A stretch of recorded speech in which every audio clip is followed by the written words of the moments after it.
fishing, it's in my soul. Welcome to the Salt Strong Podcast, disrupting fishing entertainment as you know it. Prepare to laugh. Prepare to get to know fishing legends in a whole new and unfiltered way. And on occasion, you might even learn a thing or two about fishing. Here's your host, Joe Simons. Like diamonds. Hello, Salt Strong Nation. Joe Simons, like diamonds, back again. Got my main man, Tony Acevedo, like avocado. Sure. Sounds good. Dude. How's it going? Good, man. I'm pumped about today. Talking about kayak fishing mistakes. If you don't know who Tony is, then that means you've probably never been on our YouTube channel or Insider Fishing, Insider Club community, etc. Tony has been a fishing coach and really the face of kayak fishing for Salt Strong for quite a few years. In fact, what kind of a big reason we're doing this podcast is one of the very first courses, that Salt Strong did. We produce these mastery courses. Think of it like if you've seen Masterclass, there's quite a few different companies out there, massive companies that team up with experts in whatever field it is and create these online masterclasses. What's really neat about them, right, Tony, unlike a DVD that you get in the mail, if it gets scratched or cracked or you lose it, it's kind of gone. That part's kind of cool. It's online, so you can access it anywhere, anytime, but it's also interactive, right? I mean, you're in there still now. The course is 4 years old, right? Yeah, I've been with you guys since end of 2016, I believe. Yeah. So, and you didn't do it right off the bat, but it might be 4.5 years old. Really, really wild. And Tony's still in there right now, every week, every month, however often questions come in. And it's like having a professor there that you can shoot a message to and they get right back to you. And in many cases, go out on the water or back in the studio and film more tips, which is what happened here. So there's been some questions that have come up and things obviously evolve in kayak fishing, any kind of fishing with, the tackle and even the type of equipment used with your kayak and accessories. And Tony went in and just added quite a few new videos to the course. And if you already have and own Kayak Fishing Mastery, Tony's original course, obviously you get all those videos for free. They're in your account. You'll see them in there when you log in today.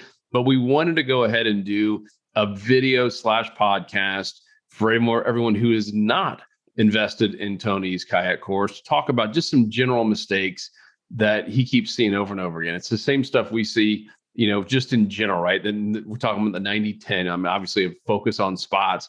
I know you're going to talk a little bit about simplicity and being a specialist and not having just too much stuff. And then a few other little nuances that, can make or break your day. There's nothing worse than investing money in kayak, right? Tony, these kayaks aren't cheap anymore. Nope. Nowadays there's some that are $4,500, I believe. So yeah, remember at ICAST I guess it was 2 years ago. They didn't do it this past year, and Hobie had announced some new pedal drive system on steroids, and all in $6,000. Yeah, that was the primo, fully loaded $6,000. I was like, you got to be kidding me. So nothing worse than spending all that money, even if it's $1,000 kayak, it's still a lot of money. And then you have all the other tackle and accessories with it. And then to get out there and not catch any fish, it's frustrating. We've all been there. And so we want to do this podcast today to talk about some of the most common mistakes that you can pretty easily avoid to just increase your chances. That's the game of fishing, right? We're always just trying to get that one step up, that one leg up over the fish. And that's what we'll talk about today. So Tony, let's get right into it, dude. Are these in any particular order, these mistakes? Not any particular order, more or less just common stuff that I see people, the mistakes I see them making. Yep. And right off the bat, like you were saying, kayaks can be expensive, but one of the biggest mistakes I see a lot of people make is they invest way too much money up front, especially if you're starting out. And even, if you're an advanced kayak angler, I find myself still buying stuff that I don't need. So the nice thing about fishing from a kayak is that it's probably one of the least expensive ways as opposed to, fishing from shore or on foot to actually get on water and get on some fish. that's the nice thing about a kayak, just being able to get off the shoreline to get to that island that you see out in the middle that might have a nice flat on it. That'll increase your chances of catching fish. But going back to too much stuff, comes down to the gear. You don't want to have too much stuff on your kayak when you go out there, because you're going to just be fumbling around all day. That's going to, hinder your fishing capabilities, your success on the water. If you have too many rods with you, you're going to be banging them around, making noise. If you have too much tackle, you're going to be switching out lures all day. You really don't need a lot. And even the kayak itself, you don't need anything flashy, expensive to get started out. I started out with a $400 kayak that was on sale, and I used that thing for a year, caught tons of fish on it. And then I slowly started upgrading just based on what I wanted. Now I have a Hobie Outback, which helps a ton just because it does have the pedals. If you're fishing in current, you're fishing in wind, that can help out. But when you get out there to get into kayak fishing, start small and then grow from there. Did you buy yours new for 400, or was it was used kayak? It was new. Okay, it was okay. Wow. It was new. $400 was on sale. I pulled the trigger and never looked back. It's tough to find a $400 kayak these days. Yeah, I mean, a lot of people will resell them. Like I said, they'll get into it and then they'll realize it's not for them and they'll put it for sale, because a lot of places won't take a return kayak just because it's been on the water, it's been used. So kind of on your own after you buy it. Got it. So how many rods do you take out? So I don't take any less than 2 and no more than 3. 2 is like my ideal, because if you only go out with 1, if you lose it in the water, if it breaks, something happens, and you have nothing to fish with. And if you bring more than 2, like I said, you're just going to be fumbling around. You might, be casting one rod and hit the other rod while you're casting, or I used to have the habit of putting them all out in front of me. Then I'd hook into a fish, and then I've got all this stuff in front of me, and I have to put the rod in the rod holder, get stuff situated. It's just a lot easier when you minimize. So let's just say you're going to take 3. Yep. Where do you store them? How are you keeping them out of the way? So when I first started out, I had a milk crate with PVC pipe zip tied to it, and that was behind me in the rear tank, and I would just put them in there. Now I have rod holders. That way I can sort of move them around to where I want them to be. Because when you have like a fixed crate with PVC pipe in it, if you want the rods to be angled back, you can't do that. So it's nice to have some rod holders in the back where you can sort of manipulate the rod holder to have the rods where you want them to be. And you keep them on a track? Yeah. Track systems are life-changing. You can slide them back and forth, put them where you want. And you can also put all sorts of different things on them. So I'm just trying to put myself in your kayak. So you're sitting down. Where are the rods? Like, where have you found? Because this is stuff that I'm curious about personally, because I don't kayak fish as much as you. Is there have you found like there's a perfect distance where you can still reach around and grab them, but also where they're not, get in the way every time you cast or set a hook? So actually, contrary to what people may think, right behind you is the best spot, right behind your back. If you have them too far behind you, that's when they start getting in the way with casting. If they're straight up and down, that's better as well, because again, if they're angled back too much, you're going to hit them when you go make a cast. So if you can have them right up against the back of your seat, that's typically the best spot to have them. Cool. That's super helpful. Now, what about your tackle management? I know we harp all the time about just a simple Plano. We don't care if it's Flambeau or Plano. We're not sponsored by any of these groups. We personally like these Plano waterproof ones. Are you bringing just a couple tackle trays? Like, what does your setup look like now? So now that I've really simplified things, I keep one box. I have one waterproof box that is mostly hooks and jig heads. I'll take a couple packs of soft plastics, but the majority of my stuff is going to be terminal tackle, because you can use one soft plastic, but if you have different weights, different hook styles, you can use that same soft plastic under multiple different conditions, different depths, different areas of the water column. So you can, fish appropriately, hit the right spots where those fish are. If you have like just a spoon or something, you can't really control the depth because it's a fixed weight. Yeah. That's why I like to use soft plastics, have all kinds of hooks and jig heads. Love it. And then leader line stuff, where do you keep that?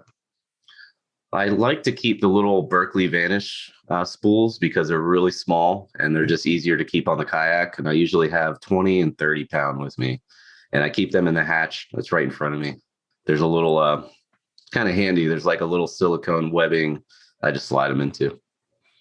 Simplicity specialist. Love it, dude. All right. So mistake number one is too much stuff and overbuying. Because we see that, right? We have, I don't know, 50 to 100 new members joining the Insider Club a day. And we're getting a lot of kayak anglers because, to your point, it's probably the most affordable way to get on the water in some type of vessel, right? I'm not comparing it to wade fishing, obviously. And there's so many people that come in and they're like, yeah, I'm going to go buy the most expensive one. Let's talk about that a little bit more. So let's just say someone does have the money and they just like nice things. I get that. Should you, go test drive 5, 6 different ones?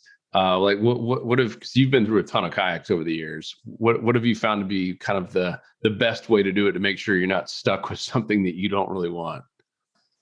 It's really just asking around. If you can't find a dealer that has demo days or something like that, just ask around. Word of mouth is definitely key. And you want to talk to people that have the same physical capabilities that you do. You don't want to be someone who has back injuries or knee injuries asking someone's opinion on a pedal kayak who's like an athlete, because it's going to be completely different. So if you can test drive them, definitely do so. That's why buying used is kind of good too, because most often you can ask that person to meet you at a lake or at the river or something to test run it. And I would say you mentioned physical kind of stamina, strength. I would also say find someone who's similar size. Yes. You get someone who's 6'4". I mean, there's some kayaks that are not that comfortable for a tall person. And if you're just a really big dude, I saw one recently, where the guy had bought something that he couldn't stand up in. There's no way he was going to be able to stand up in it. And he's like, yeah, I got to sell this thing now. I can't even stand up in it without flipping the thing over. So that's important as well. Because I know now, I've obviously, anyone who's watched your videos, I mean, you spend a lot of time standing up. Once you obviously get to your spot, you're not standing up and paddling out, but you spend a lot of time standing up because those extra feet, it's a massive advantage to be able to find fish and bait. Yep. So standing, it has its advantages, but sitting down also has its advantages too, depending on how high the sun is or how low it is, because you get that glare at a certain height that you're on the kayak. And sometimes when I'm sitting down, I can see stuff better depending on the lighting conditions. So, and if you're looking for like tailing fish and stuff like that, being lower to the surface of the water can actually help. Cool. All right. So what's mistake number 2? So I had stealth, and that kind of comes down to having too much stuff as well. Because like I said, if you're fumbling around, something lands on the hull of the kayak, it makes a lot of noise. And people don't realize that. I've just coughed too loudly before on the kayak and seen fish scatter.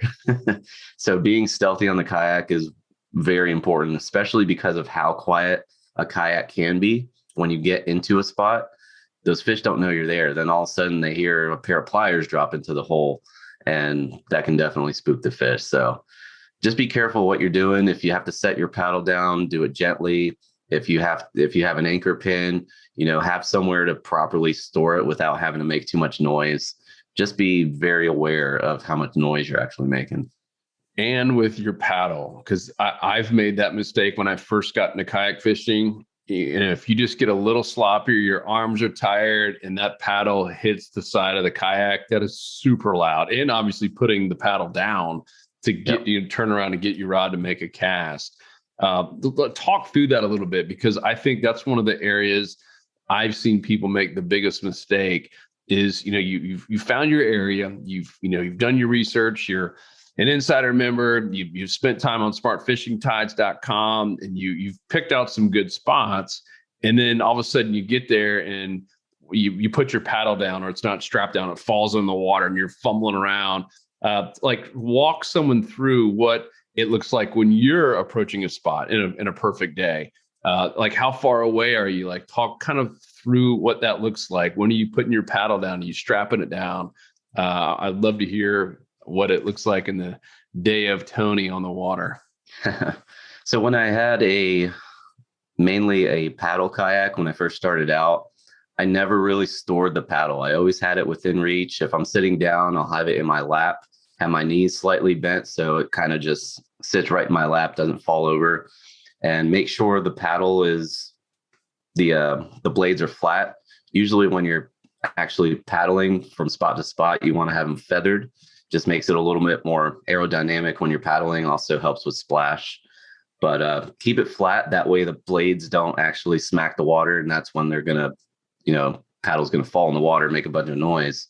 Mm-hmm. But I always have it within reach because while I'm fishing, that's gonna be how you adjust your position. So when you're in a paddle kayak, make sure you have it in your lap. When I'm standing up, paddle kayak or pedal kayak, I actually have a trick that I added into the course. It's using a holster on your belt or a rope or something like that, where you can actually place the paddle onto. So paddle is in my hand the whole time while I'm fishing. Then when I see fish, put the paddle in the holster, grab my rod, and I can cast to those fish. But if you're blind casting, that's where you're going to kind of have to, have it set aside, drift a little bit, start casting around. Then if you have to adjust your position, grab the paddle again. Cool. Now, what about for the pedal? Because we started with paddle because let's face it, these pedal drives, they're amazing. I would say game changing for kayak anglers, but it's also really expensive. And for me, every one of us on our team started with a paddle first, just FYI. We did not go right into a pedal drive. We all started with an old school paddle just to get used to everything. And only then I would say move up to the pedal drive. It could be 5 months, just depending how often you fish. And for some of you, life gets in the way. Like, man, I've only used this one time in 5 months, and it might not be worth going up to the next level. But let's talk about if you have pedals, what are you doing differently? What are some of the ways that kind of spook fish with when you got a pedal system? So the pedals, I mainly use the pedals just to get to where I'm going. Mm-hmm. So if I'm going to a spot or trying to come back to the launch from a spot, that's mainly when I'm using the pedals. Or if I'm fishing in current, deeper water, pedals definitely help you hold position better.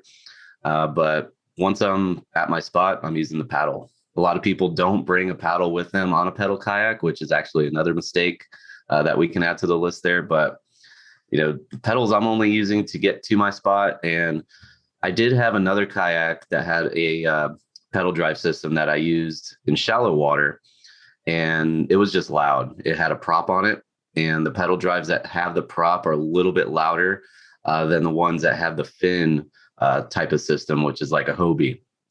The fins are much quieter, but with the fins, I found that if you don't have them set right, the foot pedal placement, you can push them back or push them forward depending on your height. If you push them to their limit, where they max out, you're going to bang up against the hole, and that'll make noise, spook fish. So make sure they're set right. So when your legs are fully extended, you're not actually, maxed out, because it will make noise that way. And also, if you do get too shallow and they start dragging the bottom, that'll spook fish as well. That's what I was going to ask next. I know you fish a lot of really shallow water. Are you always pulling them out? Or I know some of the fins, you can kind of lay them kind of flat and they're still somewhat quiet. What do you do when you're approaching a spot? If I know I'm going to be in a spot for a while, I'll take them completely out, because when you are trying to paddle or stand up and paddle with the fins still in, it creates a lot of resistance. So it makes it tougher to paddle with the fins in. So when you pull them out, it helps with that. And if I'm in a spot where I'm just going to check it out really quick, with the Hobies, you can basically push the pedals apart and the fins come up flush to the hole, so you can fish shallow. And there's a bungee cord in the kayak that holds the pedals separated so the fins stay up. And I'll do that if I'm just checking out a spot really quick. That way I can go back out to deeper water and pedal to the next spot. Yeah. I was smart of Hobie to do that, because that was not there on the very first rendition. Yeah. Yeah, that was really cool. All right. So stealth was number 2. What's the third mistake that we're going to talk about today? So it's really just planning your trip, spot selection. A lot of people, they'll go to the same spots over and over again. That's what I did when I first started kayak fishing, and my success wasn't really that great, because I would just go, okay, I know this spot. there's got to be fish there eventually. Let me just keep going there and trying it out. But what I realized is you can't fish very far in a kayak. You can't go very far. So you have to try different spots. You have to plan appropriately. You have to plan based on where you're launching from. You want to look at the satellite maps, try to find a launch location that is close to an area that looks good. Because if you just go out there and launch and hope it's a good spot, usually not going to work that well. So planning is very important. And use paddling.com is right, one of the top sites there to find kayak launch spots. Pretty much anywhere in the South for sure. I've never used it on the other coast because I never fished over there. But Texas they have to Virginia or New Jersey, it goes everywhere, right? Doesn't it? Yeah, it's all over the U.S. Lakes, coastline. Because what it is users go in there and they basically pin spots that they launch from, and they'll write a description, what it's like, if it's an actual boat ramp or if it's a dirt ramp, stuff like that. So I'll find a spot to launch on there, and then I'll cross-reference it to a satellite image to see if there's good spots to fish around there. Side tip, paddling.com is also a great place if you are wade fishing. To Tony's point, it's user-generated content is really what it comes down to. So you have kayak anglers who are posting, and sometimes posting pictures and talking about the basically everything there, what it looks like. Most places that you can launch a kayak from safely are also places you can get out there and do a little wade fishing. Not all of them, obviously, but a big chunk of them are. So you can actually use paddling.com to get some wade fishing spots. So I want to spend some more time on this because it's critical. We hammer home the 90-10 zone. If you don't know what that is, it's 90% of all feeding fish at any given time can be found in just 10% of the water. So if you took a drone up, which we've done multiple times in little workshops and webinars, and let's just say everything you can see in the drone footage in that video in the frame is 100%. And in almost every single scenario, I think it actually is every single scenario, all the fish are like in the 10% of that overall frame. It's crazy. And they even move together in little schools and stuff. And so once you can find, and that this goes, if you're in a small little mangrove to an oyster bar to a couple mile radius. And it's the same offshore fishing, right? I mean, once you find the schools out there, usually they're all in the same area. So we hammer that home. It's so critical because you can invest $5,000 in a kayak and have all the latest rods and reels.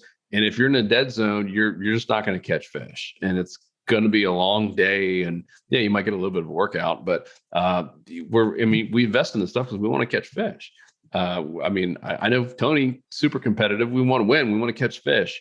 And in the days where you go out there for 8 hours and don't catch much or just a catfish, it's brutal, especially here in the summertime. So yeah. I love to hear your game plan.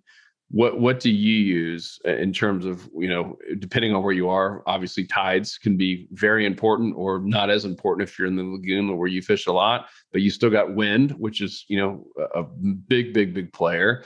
You've obviously got weather that you need to be aware of. But so talk about what do you do in a pre-trip planning? For those that don't know, Tony lives outside of Orlando, which is like dead in the center of Florida. So when he makes a trip over to either coast, it's got to count, right? It's not like you just walk in your backyard and wet a line real quick. I mean, he's like, man, I'm not going to go waste my entire day and not catch fish. So I'd love to hear how you pre-trip plan and really what you're looking for, and add how many spots do you have, all that stuff.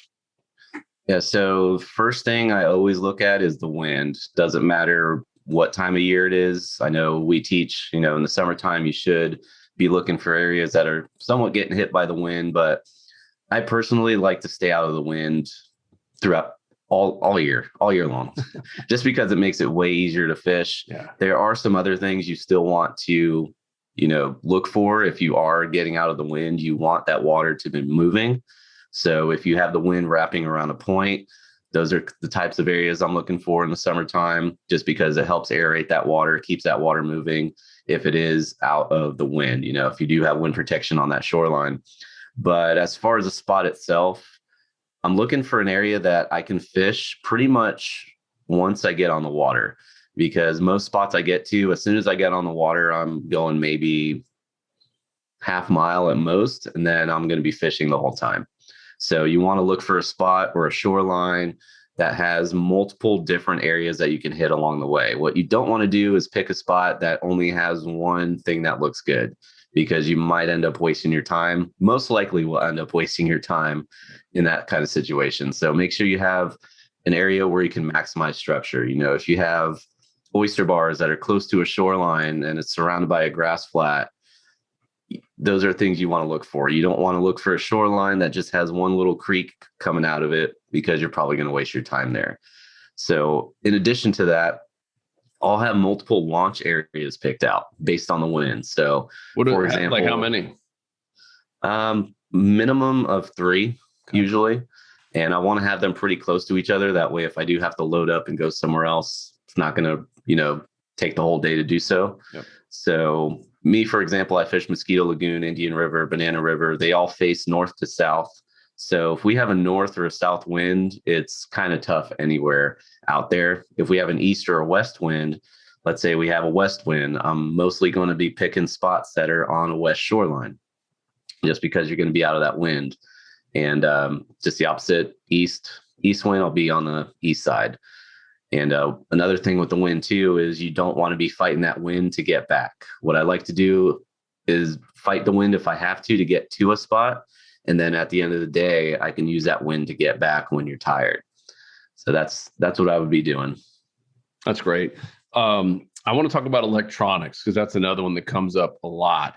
So when you go out, you pick your spots, right? And you use smart fishing tides. You're using the insider community, some of the intel there. Are you just using your phone? I'm looking for mine. I don't even know where it is. What do I do?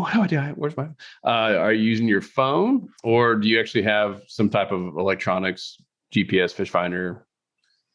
So I'm mostly using my phone. I did have a fish finder, but the GPS doesn't, unless it's a satellite map, if you invest in a fish finder that can, hold the satellite maps on there, it's not really worth it, in my opinion. So the phone's the way to go. A lot of people have a tough time seeing their phone when they're on the water. What I recommend doing is bringing a towel with you, and you basically anchor up somewhere if you have to look for it. If you have to look at your phone, don't be sitting in the middle of a channel trying to look at your phone on a kayak, because a lot of boaters may not see you. So just grab a towel, throw it over your head, and look at your phone underneath a towel. That'll help block the sunlight. And also, what I've been doing lately is actually just holding your phone up to the sun with the phone the sun hitting the phone in the back.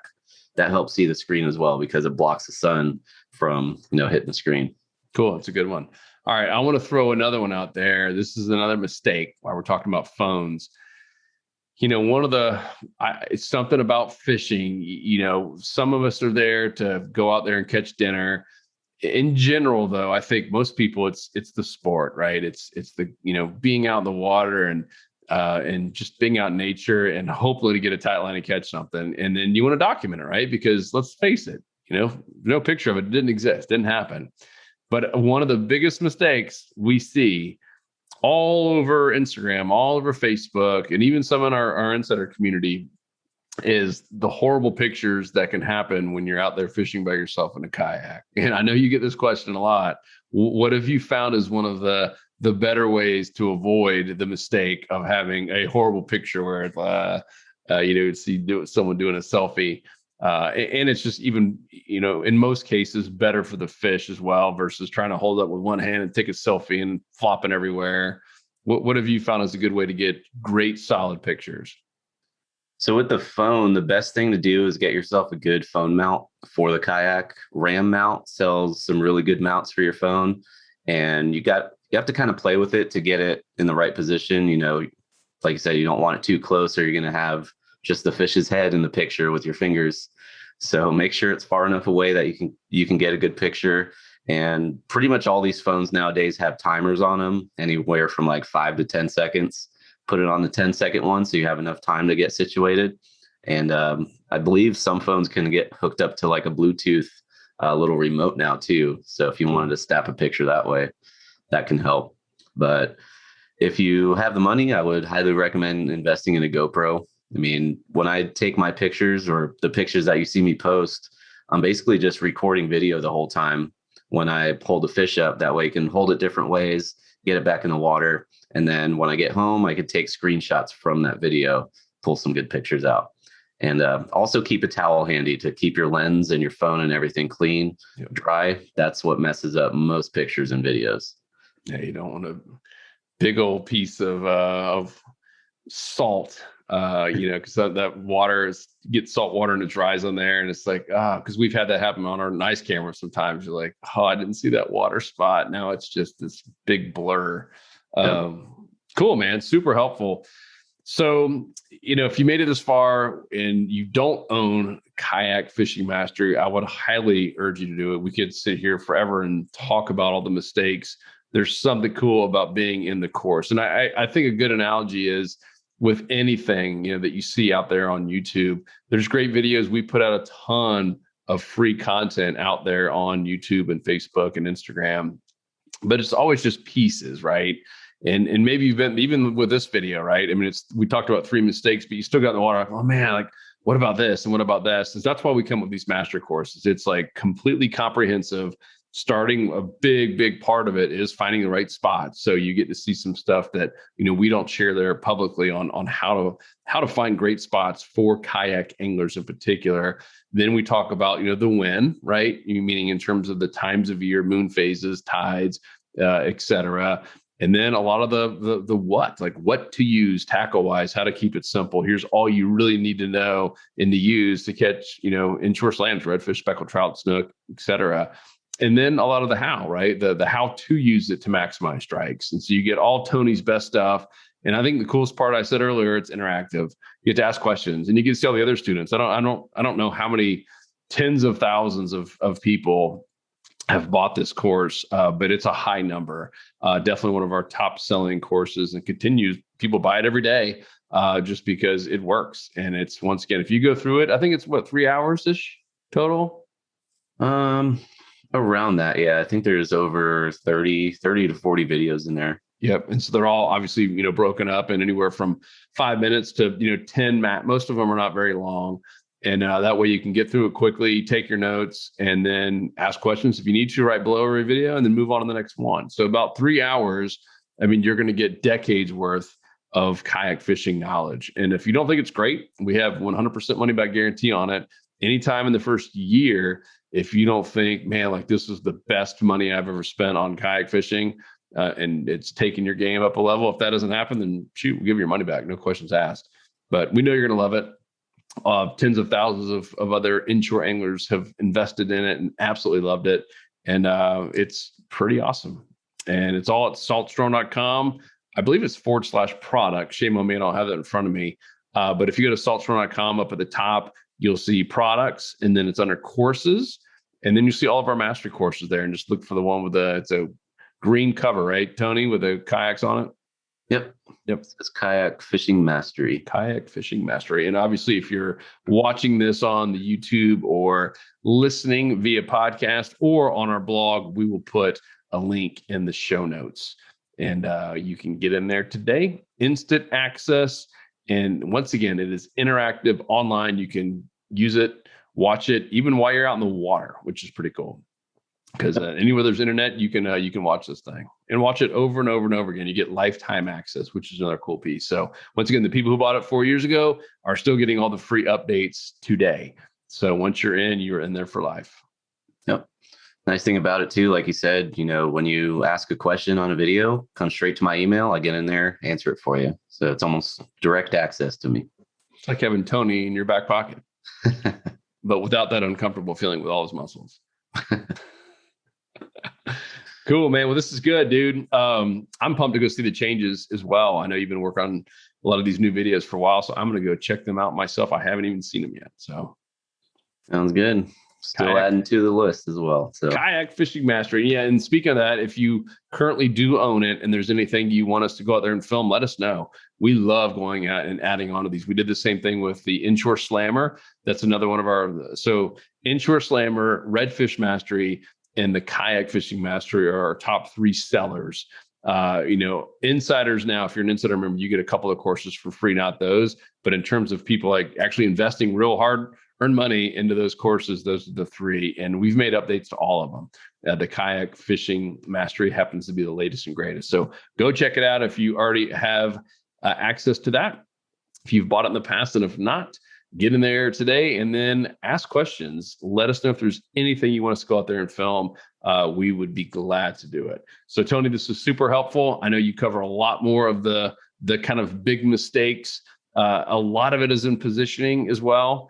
We barely touched them. That's a massive one, is how you approach and position your kayak to catch fish. I mean, that if you just watch those videos alone with like how to find spots, it is well worth the price of admission. Really, really awesome stuff. So brother, I appreciate you. And man, I guess I'll see you in here shortly. We're going to have a little team event. We haven't, all seen each other in a while, and our team has grown quite a bit. And, we got Courtney, who just did some really amazing surf fishing stuff. And I don't think you haven't met Courtney yet, have you? Not in person, no. Yeah. So, we have team members who haven't even met yet. So we are all going to have a little meetup and probably have a little casting contest and some other fun stuff. So we'll put a little post for all you insiders. You can see behind the scenes of our team building event there. Otherwise, guys, we will talk to you on the next episode. We out. Peace. Take it easy. 'Cause fishing, it's in my soul.